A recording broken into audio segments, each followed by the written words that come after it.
Αμήν. Δευτεΐδομεν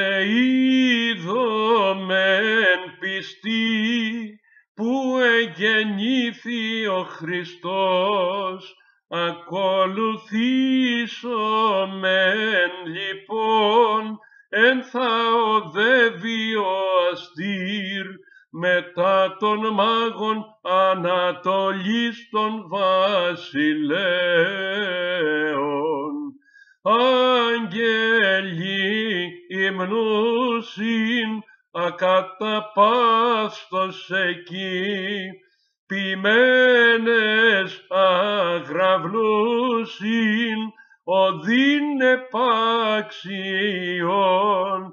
δόξα εν ύψης της λέγοντες, το σήμερον εν σπηλαίο τεχθέντη. Εκ της Παρθένου και Θεοτόκου εν Βηθλεέμ της